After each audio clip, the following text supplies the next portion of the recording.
আপনারা যে দীপুচন্দ্র দাসকে নিয়ে এত ভিডিও বানাচ্ছেন এবং বলছেন যে তাকে মারা ঠিক হয়নি, কিন্তু আপনারা আসল সত্যটা কি জানেন যে সে কত বড় ইসলাম বিরোধী ছিলেন?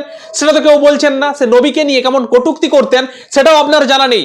চলুন তার প্রতিবেশী ছেলে কি বলছে, একটা বাচ্চা ছেলে, সে কিন্তু সব আসল সত্যিটা জানে। সে আসল সত্যিটা বলছে যে দীপুচন্দ্র দাস কতটা ইসলাম বিরোধী ছিলেন, তিনি কি সত্যি ইসলাম বিরোধী ছিলেন এবং কতটা ছিলেন। চলুন তার মুখ থেকে একবার শুনুন, তাহলে সত্যিটা পরিষ্কার হয়ে যাবে আর আপনারা এইভাবে আর গলা ফাটাতে পারবেন না। তোমার নাম কি? হ্যাঁ, এই যে পাশে যে দীপু নাম করে একটা লোককে পুরায় যে মেরে ফেলছে, এটা শুনছো? সে কেমন লোক ছিল?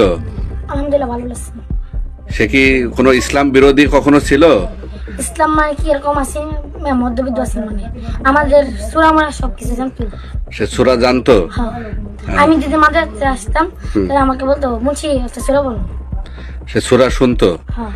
এবং ইসলাম ধর্মের প্রতি সে তার একটা অনুরাগ ছিল, এই তো? এই সূরা সে শুনতো তোমার কাছ থেকে মাঝে মাঝে, না? এর কাছে বলি সূরা ভালো লাগে। সূরা ভালো লাগতো তার কাছে, কিন্তু সে তাকে যে হত্যা করা হয়েছে কি জন্য জানো? সে নাকি ইসলাম বিদ্বেষী ছিল, নবীনে কটু, এরকম কোন তোমার মনে হয়? তুমি কি মনে করো? আমার মনে হয় না, এটা মনে হয় ষড়যন্ত্র করে ফাঁসাইছে। ষড়যন্ত্র করে ফাঁসাইছে? তো আর এমন লোক আছে না, আমাকে দেখতে, আমার আব্বুকে দেখতে মানে মাথাটা নিচু করে দিত। তাই? জি সে কি ভালো লোক ছিল? জি ভদ্রলোক ছিল? জি তুমি চিনতে দীপুকে? জি কেমন ছিল সে? ভালো ভালো ছিল? মা তুমি বলো তো কেমন ছিল? ভালো ছিল। ভালো ছিল? বাবা কেমন ভালো ছিল? ছিল। তোমার নাম কি? নাইম। তোমার নাম? সুনাইত। জুনায়েদ। এই দীপু কেমন ছিল? ভালো ছিল। ভালো ছিল? তুমি কি কৃষি পড়ো?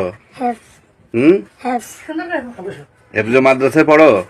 সে কি কখনো তোমাকে ধর্ম নিয়ে কখনো কোনো কিছু বলতো, কখনো বাজে কোনো কথা বলতো কখনো? সবাইকে বলতো না, মানে আমাকে বলতো। আমি যে এই দিক দিয়ে দেখতাম বাজে আমাকে ডাক দিয়ে বসে তো বসাই? বাসায় বাজে বলতো। সূরা আমি কইতাম তখন সূরা শুনতেছে তো তোমার কাছ থেকে, এবং বলতো যে সূরা তার ভালো লাগে, এই তো? তোমার নাম কি? মোহাম্মদ ওলিউল্লাহ ইসলাম ভাই। ভাই তোমার বাড়ি কোথায়? আমার বাড়ি যাবে। এই দীপুর বাসার পাশেই তো তোমার বাসা, তাই না? জি জি তোমার বাবা মার সাথে তো তার একটা ভালো সম্পর্ক ছিল তোমাদের সাথে প্রতিবেশী হিসেবে। জি সে কি, আমি শুনছি সে বিভিন্ন সময় ওয়াজ মাহফিলে যেত, জি। বিভিন্ন তোমাদের ধর্মীয় অনুষ্ঠানে যেত, এটা সঠিক? জি ও, তুমি সহ তোমার বাবার সহ যেত নাকি তোমাদের সাথে? জি এখানে একটা মাহফিল ছিল বাজে গেছি। ও মাহফিলেও কিছু? বুধবার দিন সোমবার দিন আসছিল, মঙ্গলবার দিন থাকছিল, বৃহস্পতি বুধবার দিন গেছে গা, বৃহস্পতি দিন নাই।